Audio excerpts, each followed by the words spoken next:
Welcome to the Cornell Veterinary Podcast, where we dive deep into the discovery, care, and learning that happens at Cornell University's College of Veterinary Medicine. I'm Dr. Michelle Moyal, a general practitioner at the college and lover of learning and cats, which I will bring up later today. Cats big or small, doesn't matter. Our guest today is Dr. Martin Gilbert. He is a wildlife veterinarian and epidemiologist and is the wild carnivore health specialist, yes, at Cornell Lisa K. Yang Center for Wildlife Health. He leads and develops projects that study how disease affects endangered animals and how we can use science to develop practical ways to help both wild animals and people. Welcome, Dr. Gilbert. I am very excited to have you here today. I'm very excited to be here, Michelle. Thank you. Absolutely. So we're going to get to a couple of things because I have a list of questions for you because I'm very excited that you're here. We have a lot of students and I'm sure we have a lot of young people very eager to hear about wildlife health and endangered animals because that's certainly a big topic. I wanted to bring up the fact, so you're a professor at the college and you have a more unique title. I think when people think about college or medical schools, they just hear the word professor and they think that that's the usual go-to, but you are a professor of practice. And I want to highlight this for our listeners because a professor of practice is really interesting to me. And I'm an assistant clinical professor, and again, each one carries their own kind of unique verbiage. But a professor of practice has the expertise to provide instruction, not only through academic scholarship, but through practical experience. And I wanted to highlight those words because I have, in fact, been stalking your resume. And it certainly seems like you have a lot of practical experience. So I wanted to highlight that for our listeners so they knew who we were talking to. Excellent. Thank you. Wonderful. Okay, so we're just going to dive right in. Did you know that you wanted to do what you do now when you were a child? Pretty much. I've always been interested in wildlife. Well, since my infant days, I guess at first to school, I was sort of exposed to wildlife by a teacher who told us to go home at the weekend and go and look at birds in our hometown, come back on Monday morning with a drawing of a bird that we'd seen and a sentence or two about it. And the only two kids in the class that did it, being the studious kids as we were me and my friend. After berating the rest of the class, she took us to one side and encouraged us to kind of continue doing it. And I did that, and I still have somewhere dug away a sheaf of over 100 pieces of paper with drawings of birds that I saw and little comments and stories about them of things that I saw. So that really set me on the path that I'm still on decades later, more decades. My mouth is just hanging open. And so one, I love that story for so many reasons, because you were inspired as a child, but two, because you were inspired by a teacher and an assignment. And I love it. A lot of us in this field tend to be inspired by assignments. And so I love that you took that to heart and it inspired you lifelong. That's incredible. And so, I'm not too new to this game, but I'm hearing a little bit of an accent and I did read your CV. So would you like to share a little bit about where you're from?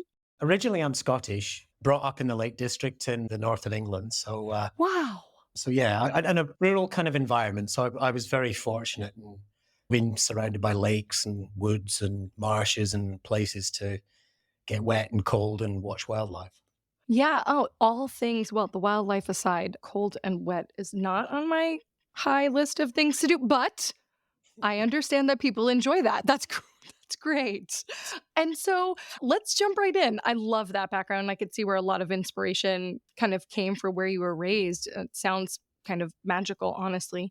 You have this seriously cool job right now, to be quite honest. So how did you get into this line of work? It's not like we decide to be a veterinarian and epidemiologist. We just happen to fall into helping endangered species. So how did you get to where you are today? I was interested since a young age in birds, particularly. Birds were really the start, being that birds are always around you. There's always something to see anywhere that you are. I mean, I'm sitting here in my office gazing out the window, and as birds are passing by, you can't help but look at them. But the other thing from my sort of childhood was that I was born into a veterinary family. Both of my parents are vets. Wow. So veterinary medicine was really in my, well, I suppose in my DNA in a way. And so it was fairly inevitable that that was the direction that I took. But I guess growing up in a veterinary practice, although, it was a great place to get experience with animals and understand more of the sort of the mechanics of how the veterinary business works, wildlife was always a thing. Wildlife came first. And so even going into veterinary college, I always had an eye on sort of a future with wildlife. I went to study veterinary medicine at the University of Glasgow. I stepped out for 2 years from the veterinary degree to study for a bachelor's in zoology. In the UK, we're able to start veterinary medicine straight out of school. So the second degree in zoology was very much to satisfy my own passions. It wasn't a prerequisite before the veterinary degree.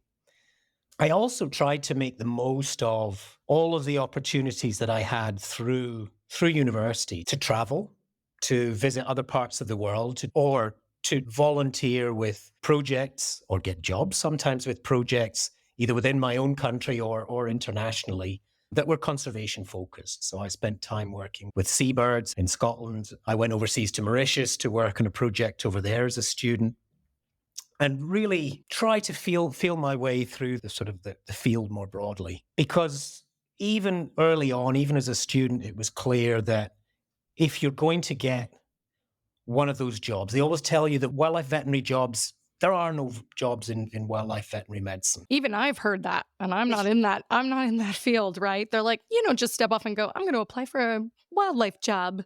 Exactly. So you hear that a lot. And so really from the get-go, I was interested in connecting with other people who are either doing that directly or who are hiring people to do that, to start to network and get a sense of what the environment is like, see what sort of opportunities that we could create. And then whenever one of those opportunities comes up, even if it's not at the best time or it's, in terms of your personal situation or your financial situation, as far as possible, try to take those opportunities whenever they come along. So, Yeah, that's really neat to mention. I want to make sure, I'm hoping we have some young listeners, and I think it's very easy for us to say, well, I looked for a job and I didn't find one. But to kind of create these opportunities, right? Because veterinary medicine, like the world of veterinary medicine and wildlife, I'm sure is the same. And as a veterinarian and a scientist, that the world is actually quite small when it comes to the people we interact with in this profession. And so those networking opportunities are really important. absolutely. And I think thinking back, all of the positions that have opened up for me career wise following my qualification as a young vet, all of those opportunities that opened up came from people that you talk to, personal relationships. They almost grew organically. The relationship comes first. You figure out a good idea, you work out how to fund it. And that's the way around that things have gone in, at least in my career. And I don't think I've only once applied for a job and I didn't get it. I think it's worked well for me otherwise. And here you are at this humongous institution and on this podcast, might I add, listeners, but after not getting a job that maybe you wanted at the time. So again, we forge forward. I love that. Absolutely. Yeah. I mean, you've got to make your own opportunities and you've got to take them when they open up. Yes, definitely. And so, okay, that's super neat. You took these steps, and I love that you were like, I'm just going to pursue this additional degree because that's what we like to do. And that's such a doctor thing, like we love that. We're like, let's do more. I think we should put more on our plate. That's very much what our people in this field do. And so, what brought you to Ithaca? Like, what brought you to Cornell? Well, that came a lot later. I mean, I was working for a long time in the NGO sector for an organization, the Wildlife Conservation Society, but based out of the Bronx Zoo. This is one of the pitfalls of life in, well, both academia and the NGO sector is We love acronyms. we love our acronyms. Yeah, So it's really yes, I true. apologize. So I worked there through from 2004, based in positions over in Asia, primarily supporting the Wildlife Conservation Society is one of the big conservation NGOs globally, up there with WWF, the Nature Conservancy, and the like. Wow. And so they're present in 60 countries around the world. They have in-country presence, national programs, helping and partnering really with those countries to set up systems for conservation of wild species, wild places. And in a lot of those situations, there are veterinary needs. And so my initial job was to support veterinary projects in Cambodia, was where I first started. But then over time, expanding out to other Asian countries throughout Southeast Asia, Central Asia.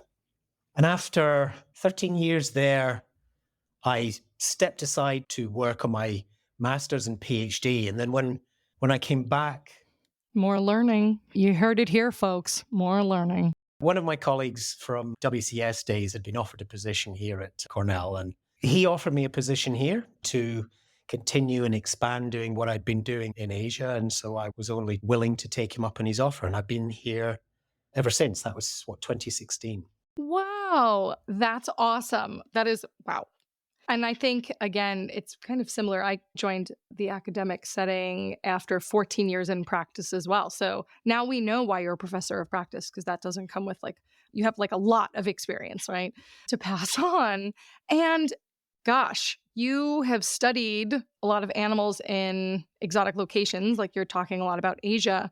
Can you give us kind of a highlight reel of some of the projects you've worked on before Cornell, during your time here, and places you've been involved in the past? Like, give us the cool lowdown.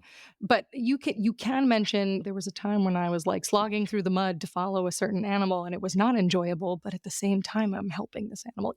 Anything can be on this highlight reel. Absolutely. I mean, when I first was looking for positions, this was back in the days just as email was coming in. Most of it was letter writing, sending off letters to names that I'd collected as a student around the Yes, world. kids. You heard that, kids. Snail mail. We used to write letters on paper and send them to other people. Yes, I recall those days as well. Absolutely. No, and it was certainly snail. I sent out dozens and dozens of letters around the world to various names and people, and a fraction of them probably reached their target, and a fraction Yeah. of those were responded, often to say that they had nothing available for me. But a group called the Peregrine Fund, based out of Boise, Idaho, actually with a history at Cornell. They Oh, originally grew out of the lab of ornithology. So they were, Tom K awesome. set it up, was actually a Cornell man to start with. So in some ways, it almost feels like coming Little full full circle. circle. Yeah. Shout out to the Lab of Ornithology. They're amazing. They also have some great apps. Check those out. Absolutely. I've used them today. Yes. Oh, I love it. Check those out, everyone. Okay.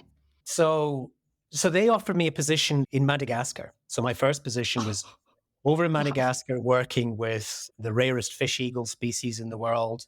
I also spent time up in the forests in the Northeast working with a number of forest species. Wow. Again, based on the sort of contacts that you make in these jobs or in these positions. After that, I spent some time in South Africa, offered through a person with BirdLife International that I'd met in the field in Madagascar. That was working with penguins and an oil spill. Wow. I met my wife there, or my future wife there. Bonus indeed.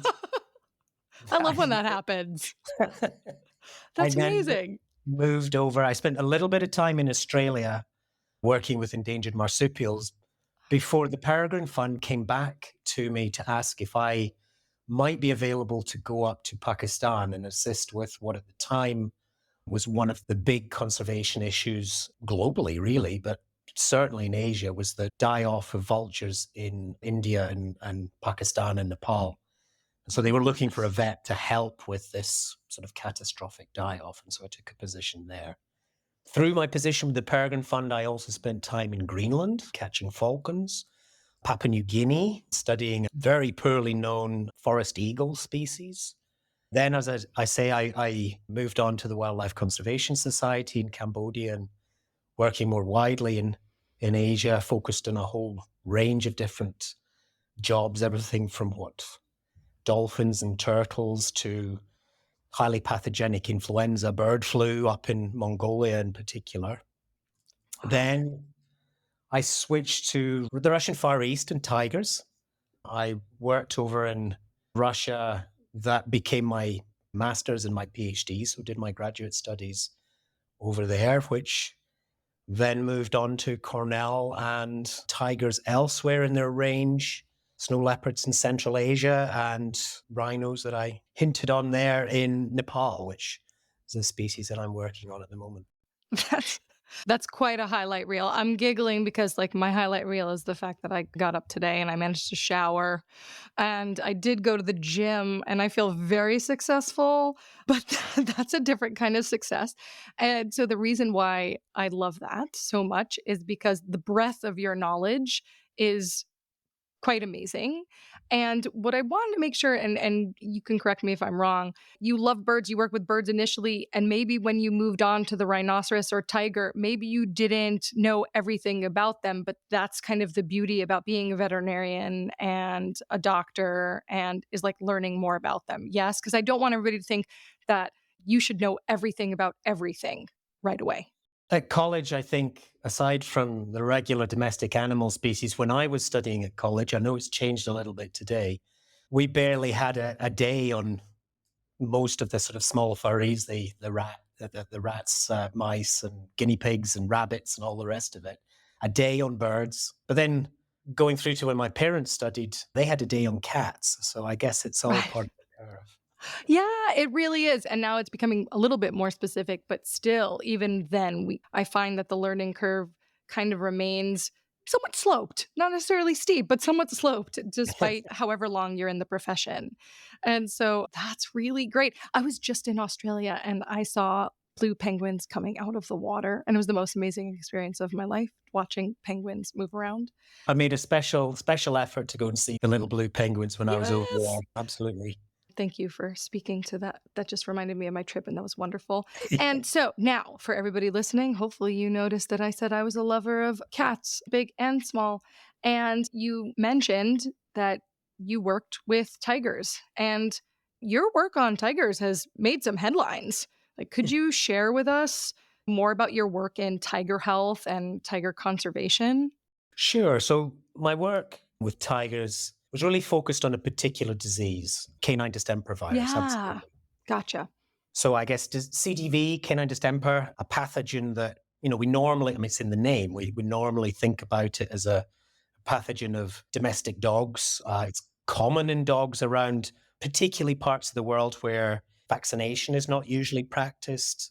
For those of you listening who are on the small animal side or want to be, it's actually one of the vaccines that we consider a core vaccine. We routinely give this to our dogs in the US. This is part of the reason. If they're not vaccinated, they can have some issues. And then I lead into what you're saying. Yes. Sure. And thankfully, it's a virus that, here in the US or qualified vets in the UK often haven't seen because of vaccines have been so good at controlling it. But in a lot of the rest of the world, it's a very common pathogen of domestic dogs. Causes respiratory disease, gastrointestinal disease, Neurologic immunosuppression, and disease. then Yeah. neurological disease later on. Yeah. Unfortunately, I've seen it. That's why I could say that, sadly. Absolutely.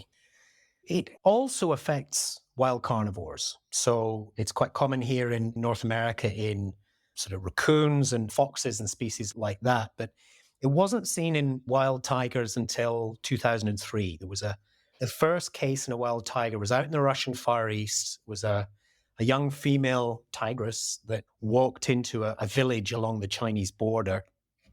And she was showing these neurological signs that you describe. She was taken into care, but unfortunately she died after a few weeks. Now, this, as I say, that was back in 2003, 4. And at the time, we were a little bit worried about this because we thought, is this the start of something new?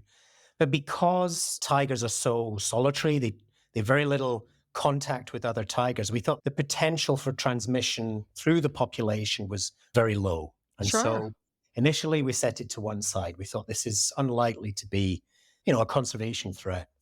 But then in 2010, there were a series of cases, and not just a number more cases, but they were spread quite widely through tiger range. So separated by hundreds of miles between them. And so we thought maybe there's something bigger at work. So my work was really to understand, firstly, would distemper, was it capable of being a population threat to tigers? In other words, is it Is it a threat to the conservation of the tiger population in Russia? Mhm. If it was, how are tigers getting it? Where is it being maintained in the environment? What animals are acting as a source of infection? And also, is it something we should be worried about for management purposes? And if it is, could we manage it? So this work really became the basis for my, well, initially my master's degree, then my PhD, focused on understanding this pathogen. Now, Wow.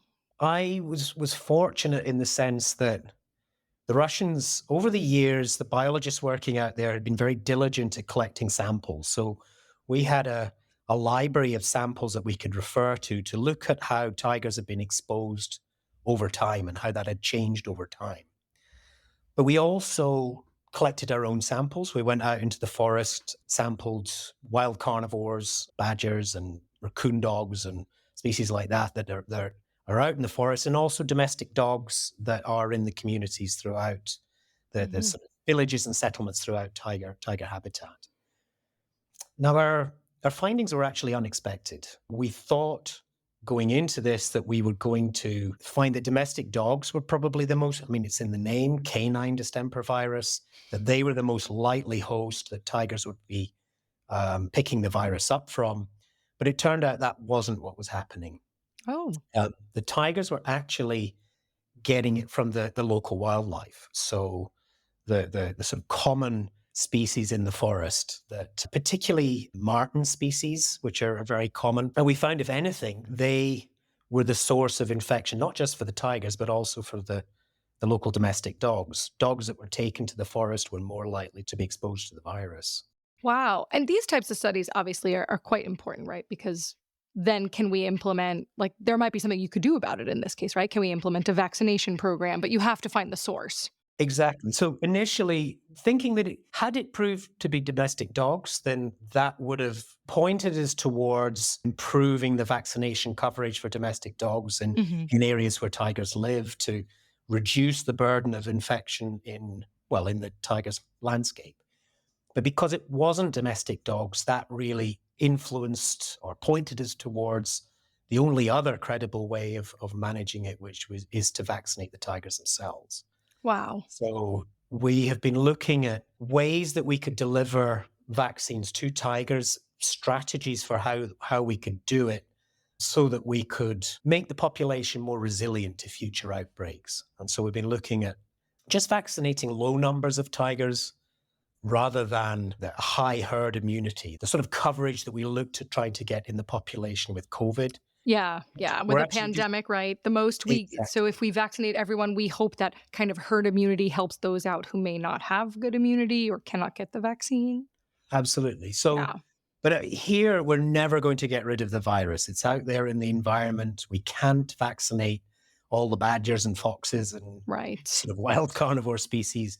So our only way of doing it is to target the tigers themselves. And so we're starting to look at ways that we could deliver vaccines to them, potentially oral baits. I mean, it's used with Mm. other pathogens in other species. So rabies, particularly here in North America.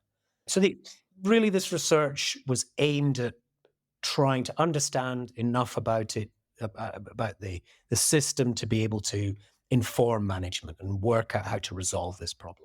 Yeah, so I find that really interesting, and I think it ties back to what I've read when I stalked you online, and you said that the road to addressing issues, quote, "begins in the field." This is a really great example of that, right? Trying to figure out what's going on with larger tiger populations, not only by kind of assessing the animals and then the dogs in the area and then figuring out it's the badgers. It's really incredible work. You have another project because you only do a couple. You have another project that involves the conservation of endangered dholes. Now, I'm going to admit something here, and even as a veterinarian, and I hope other veterinarians feel good, or maybe there are people out there that are like, I'm sorry, what did you just say? And I said dhole, and it's Dhole. Yes. And could you tell everybody what is a dhole? I Googled already, but let's share with everybody else. Well, Dholes are the coolest animal that no one has ever heard of. I know, they're so cool. They're so cool. So, essentially, a dhole, also known as a an Asiatic wild dog. These are the Asian equivalent to African wild dogs, or the painted dogs that you maybe see on documentaries on the TV. They live in open savanna landscapes. They are beautifully patterned with big ears. Dholes are the Asian equivalent. Now, I just met the dingo in Australia. Is that still an equivalent? Dingoes She says, are. stretching, twitching. I mean, dingoes are still cool. They're still dogs. They're still an important part of the Australian Gotcha. environment. But dholes are a whole other beast. Gotcha. Okay. Doles are where it's at, people. You heard it from Dr. Gilbert himself. Absolutely. They should Google them. Yes. They are pack living, so they're a very social species. They're a sort of rich red-brown color with a long, kind of almost flag-like tail with a black tip that they Wow. use for communicating to each other. The other thing that they do is they communicate with vocalizations. So because unlike their African cousins, they are more forest associated, they live in thicker habitat. And so in order to coordinate between members of the pack, they're quite vocal. They whistle to each other. I know. I read that. I read that. And now I can't whistle at all. So if I was the Dole, or if I come back as a Dole, you're hearing me correctly, I don't think I could do well Oh, because I can't whistle.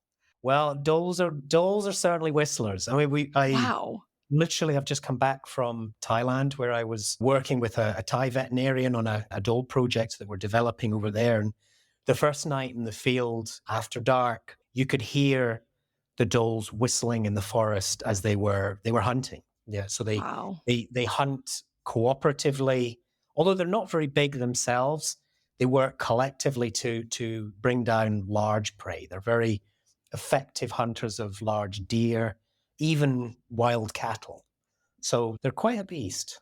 Yeah, I heard they hunt as a pack, but they can cover like 34 square miles. Oh, absolutely. So when we were in Thailand, we were actually trying to capture them in one location, and How'd that go? it didn't go so well. Yeah, yeah. Okay. We're still waiting for our first one, but we started the project. We'll get there. So, what issues are Doles facing? So, what is your place here? How are you trying to help them?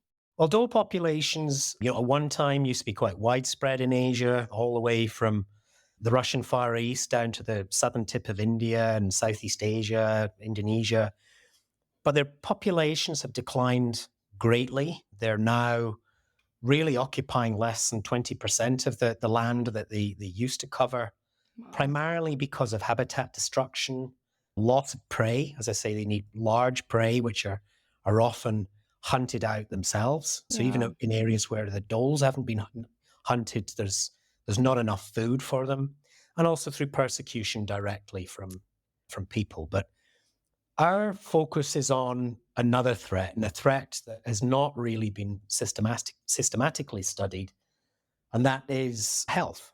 So Wow. there's long been a suspicion, particularly because they're social carnivores. They share a lot of pathogens with other species, like domestic dogs.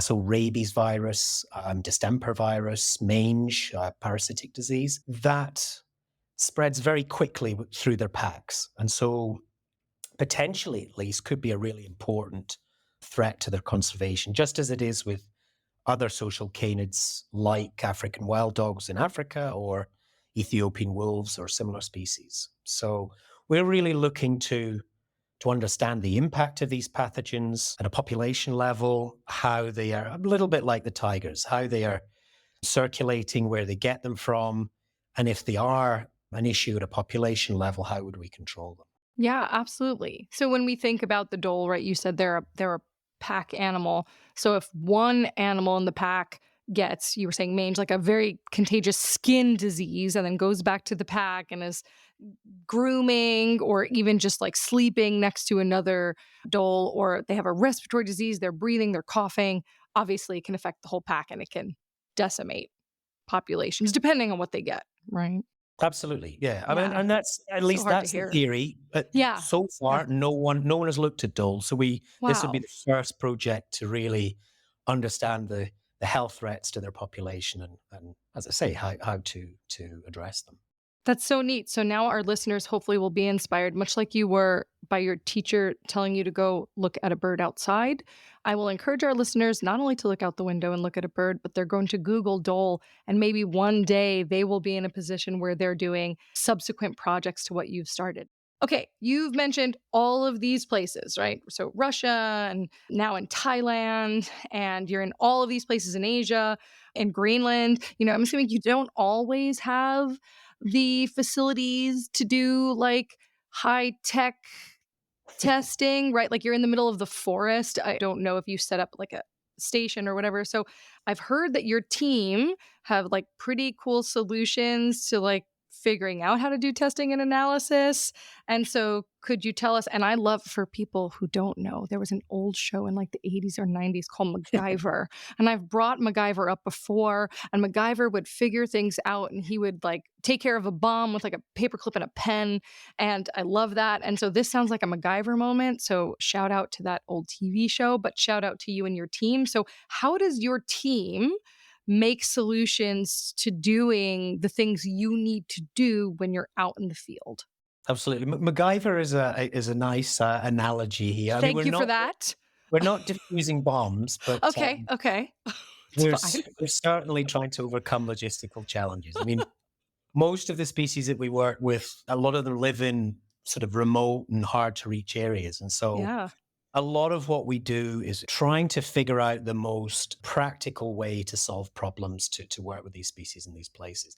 Also, we face issues with the movement of samples. So getting Mm, samples to laboratories to get them analyzed. And so a lot of these, in a lot of the countries that we're working in, there's not the laboratory facilities that we need to do the testing that we require. And so, but it can be very difficult to get the permits to sometimes even collect the samples, or even if we have samples, to then move them to international laboratories to test. So we're always looking at ways that we can try and solve that problem. So, for instance, in Kyrgyzstan, so that a country in Central Asia, where we're working with snow leopards, and particularly snow leopard prey species in sort of mountain environments far away from, well, not just veterinary infrastructure, but sort of the electricity.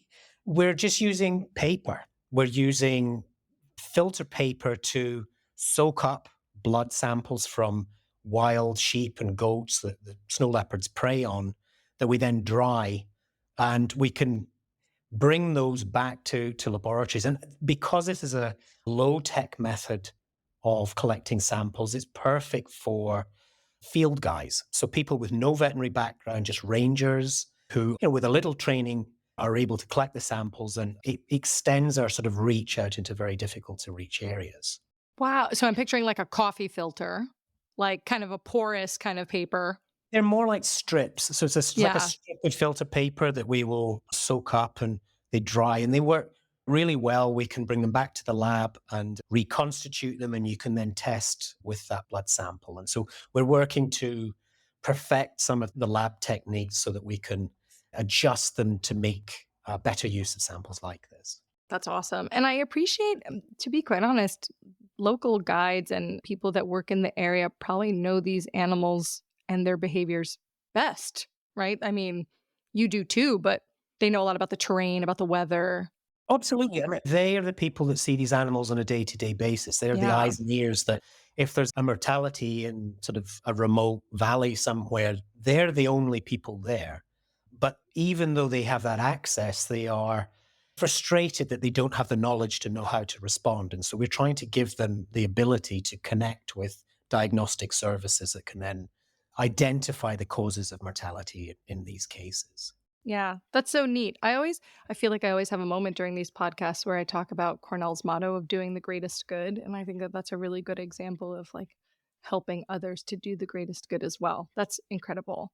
And so, okay, because there are just many cool things. And so, are there any other projects that have like that you'd like to mention? Like, I mean, obviously the Distemper one is huge. Working with Dholes is huge. Like, is there anything you are like, I want to talk about this project? Give me my time, Dr. Moyle. Let's talk. Okay, I guess most of what I do is carnivores, but another species, I mentioned it earlier, that I have been increasingly looking at are rhinos. So we're working with rhinos, particularly in Nepal, that have been, over the last decade, there's been a fairly steady increase in the mortality levels that we're seeing in a park in Nepal called Chitwan National Park. We've been working with the Department of National Parks and Wildlife Conservation there and the National Trust for Nature Conservation to try to figure out what is the cause or causes of these mortality issues. This is a project, again, going back to the sort of problem solving. We are faced with issues because in Nepal, there's really not much expertise, certainly in wildlife pathology, and not very many veterinary pathologists either. So, having that local expertise to be able to diagnose these cases is really challenging on the one hand. But on the other, it's very difficult to get samples exported and get them to people with the expertise to look at them. So, rather than moving the samples, we have been looking at ways that we can process those samples in country to prepare histopathological slides that we're then able to scan and digitize with a microscope that we work with, produced by a group out of Finland called Grundium, which is a really robust piece of kit that we can take to the field, we can digitize these samples, and we can then email them out essentially to experts, rhinopathology experts anywhere in the world who can then look at these tissues and give us a diagnosis. That's incredible. So for people who or like our young people, I know you're out there listening that may not know about pathology. So essentially if an animal passes away in this park in Nepal, someone's going in and they're looking at this deceased animal and they're saying, "Okay, like let's be thorough. Let's try to figure out why this animal passed away." And that will involve taking samples of tissues or discharge or anything else. And then you'll put them on slides and send and digitize them, thank you Finland, for others to look at here who are trained in pathology. Absolutely. Yes. That's so incredible. So basically, it creates an access for the vets in the field to be able to tap into that expertise that is out there globally while still maintaining, doing all of the hands on work themselves, using the information that they would get back to then hopefully find ways that we can improve and manage the landscape differently or manage the park differently so that we could reduce avoidable mortalities in these rhinos. Absolutely. And so neat. I mean, globally, it's a network, right? So you could send it to someone you know in the US, or I find that really incredible. And so that's so neat to hear.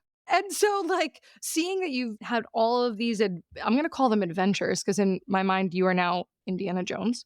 And so I think, but for animals, are there any standout memories that you love? Like, if someone's like, have a drink, and then you're like, yes, if I'm having, just kidding, you don't have to drink. It could be over a delicious snack. And you're like, I would like to share this story. This is my go to story. And your wife is like, don't tell that story again. But you're like, I'm going to tell this story again because it's fabulous. And this is a new group of people. Like, what do you share with them? There's quite a few of those don't tell my wife telling me don't tell that story again, but yeah. I mean, I guess there's one in particular, but one that I wouldn't tell within the earshot of risk management here. Uh oh. Stop, turn it off. Turn off the podcast. Risk In management. fairness, this happened before I was at Cornell, so Perfect. they can relax. This wasn't on their time, but Great. That's all they needed to know. yeah.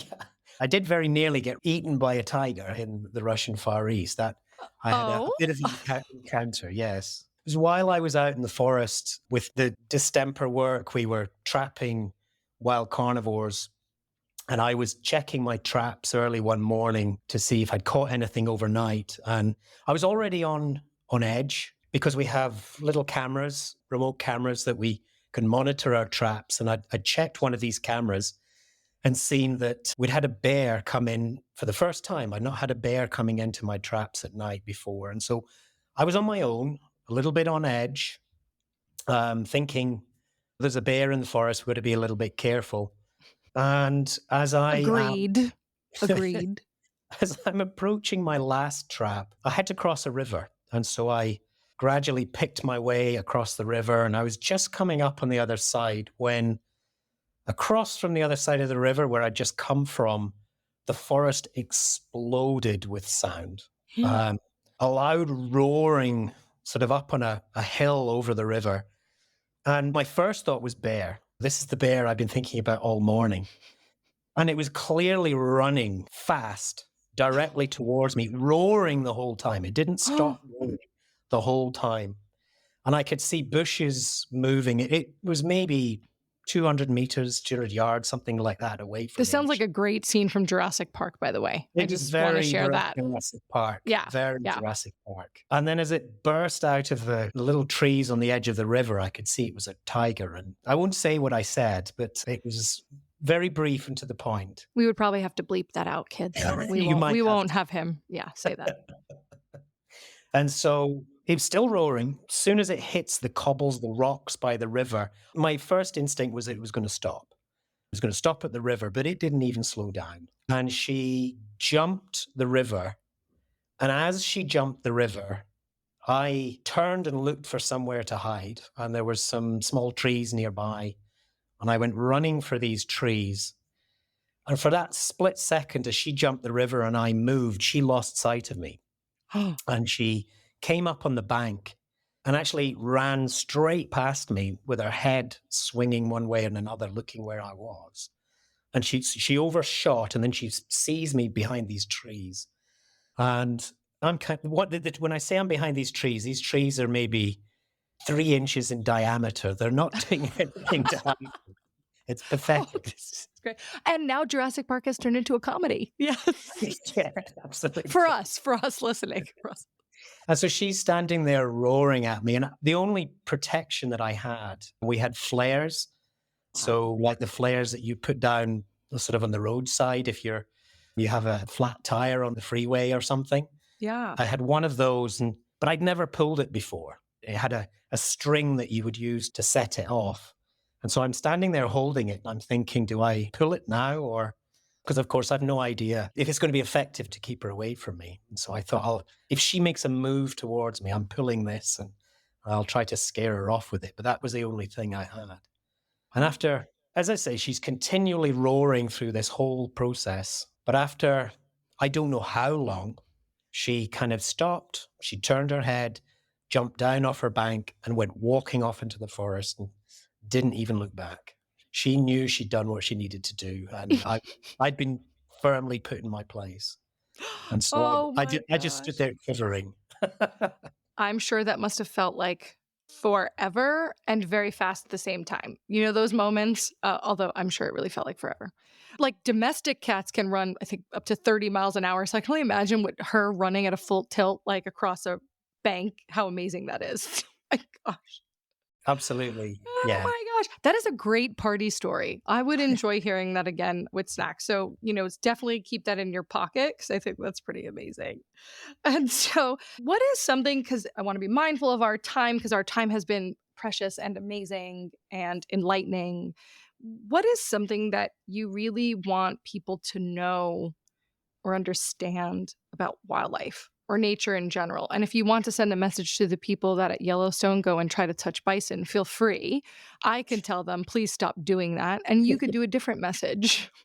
Well, I guess we've talked a lot today about endangered species and rare populations and on extinctions and preventing extinctions, which obviously is very important. But I think that can lead to a bit of complacency in a way. If we only focus on extinctions, these are really rare events. In the last 400 years, there's only been 100 mammal species have disappeared from the planet, which that's terrible, but there's a lot of other mammal species that are still here. Less than 200 bird species have disappeared since in a similar sort of time period. And that doesn't really start to sort of hint at the impact that we're having in the natural world. So if anything, I think we forget about the common species and how much of an impact we're having on common wildlife. So we have over 6,000 species of mammals on the planet. But if we think in terms of biomass, only 4% of the massive mammals on the planet, only 4% are wild mammals. We're Wow. 35% of mammals on the planet. Everything else are livestock and domestic animals. So, same goes for birds. If you think of the mass of birds on the planet, 70% of the bird mass on the planet is chickens. So, Wow. Hmm. when you think of all the 10,000 or so bird species, they're just a tiny fraction of all the birds on the planet. So, I think it's important to think that conservation is not just those rare species and those endangered species and extinctions. It's also about the species that are around us all the time. They've all declined in our lifetimes. Yeah. So, I don't want to end with a doom and gloom story. Conservation is about opportunity. It's glass half full. How can we work as individuals to make the world a better place? And there's lots of things that all of us can do. Thinking about how much of the world is there as for agriculture, we cut down on our consumption of animal products or even cut it out, buy locally, look for products that are particularly wildlife friendly, like shade coffee or things like that, that are Mm. protect wild migratory bird species. These are not big things, right? Yeah, These there's are small things. absolutely. Like if you eat a lot of meat, maybe you do a meatless Monday once in a while, Exactly. right? Maybe you're mindful where you get your coffee. These are not big things. Certainly worth the effort. Yeah. So there's lots of small changes to our lives that we can make that collectively can start to make a big difference. So also thinking about, we're in an election year, thinking about where, if you're old enough to vote, where you put your Yeah. tick in the box. Is that person, do they think about the environment? And also wildlife is there for to be enjoyed. So take up an interest, buy a bird book, download the Merlin app from The Merlin app is fantastic. Lab of O. Learn about the birds that are around you. Um, Yes. Spread the word. I bought binoculars just so I can look at the different species of birds I have around me lately. Absolutely. It's amazing. I bring when I come to work here, I bring my laptop and I bring my binoculars. My Oh, I binoculars are love that. sitting here on my desk. That's So great. I mean, So small things, still all small things, right? So you may not think you could have a big impact, but if you do, and this is not to get political, if you believe in something, then you look at a person and you say, listen, I want the environment to be safe. I want to think about animals. I want to think about these practices that may be hurting animals. And so I will kind of voice my opinion in my vote. I will voice my opinion in where I spend my money. I will voice my opinion in using the app and in talking to people about conservation efforts and maintaining the species we have around us. absolutely. That's great. It's spreading that word, inspiring others, particularly kids. If you value wildlife, spread that message, and it helps other people do the same. And value promotes protection. Oh, I love that. Yes. And we start that here too, right? We're talking about Absolutely. it. So I appreciate that. Birds use tools, people. Some birds use tools. I just can't get over that. That's amazing. I'm obsessed.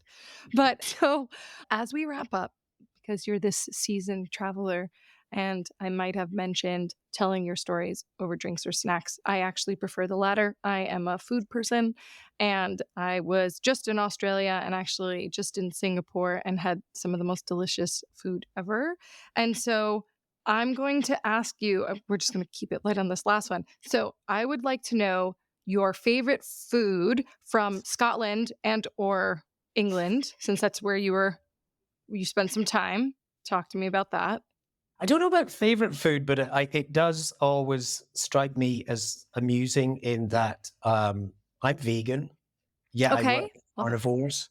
As a carnivore conservationist, a carnivore veterinarian biologist, the contrast with my eating habits often strikes people as quite amusing in the countries that I work in. So, I understand that. I even here, well, I'm a vegetarian, but even here, sometimes it's interesting because my parents are not from the US, and out of necessity, there were animal products like food wasn't easy to get. So mhm, a lot of times it was out of necessity. So sometimes people are taken aback at the ability to have a choice in the matter, which I think is we're quite lucky. And so yeah, okay. So but the it still holds. Like what's your favorite food from that area? what is my favorite food from home? I have to say, Scottish food is not known for its for I'm already its. laughing. He hasn't finished the sentence. Mhm. Yeah, I don't think he needs to. A good vegan haggis will go down just Okay. fine. Wow. Oh, okay. Vegan haggis. Okay. What about in the US? Do you have a fave? Oh, what do I have when I'm coming home? I mean, Yes. everyone will say that when they're in the field, they're looking forward to getting home and ordering a pizza because that's something that you're not going to get out in Abroad. the Yeah. wilds of wherever you are. And if you do, it's usually dreadful. I'm quite adaptable. I can survive on whatever's available because usually as a vegan, I don't have the choice in a lot of places. Yeah, yeah, I'm hearing not no commitment to these topics here. You're just like, "I can get food wherever," and that's really okay, I got it. Okay, so you know what? Let me lead with this very last question. When you're in the field, I'm sure it has to be quiet. When you're abroad and you are doing your thing and you can have music on, what is playing? Oh, what is playing music wise? I don't know. I'm more of a sort of an alternative, independent kind of Oh? indie guy. Yeah, Any still a group that older. comes to mind? Oh, I'd enjoy the National. Nice, okay, okay. He's committed to the music, everyone. He's committed to the music. Well, this has been such a pleasure. Thank you so much for joining me and enlightening me about what you do and about the amazing projects you are involved with. And I hope our listeners were exposed enough to one, want to Google Dholes because I think that's incredible. Two, want to check out, by the way, the Cornell Lisa K. Yang Center for Wildlife Health because it's an incredible resource online. They have a great Instagram. They have like all sorts of info on different things. So if you're interested in veterinary medicine or you're not, and you just want to know about the things that a veterinary school does, like Cornell, to help wildlife and to help conservation, then please check us out online. And please continue to listen to the Cornell Veterinary podcast so we can keep bringing amazing guests like Dr. Gilbert. Thank you so much for joining me today. Everybody, keep listening, like, and rate. And I will talk to you all soon. Thanks.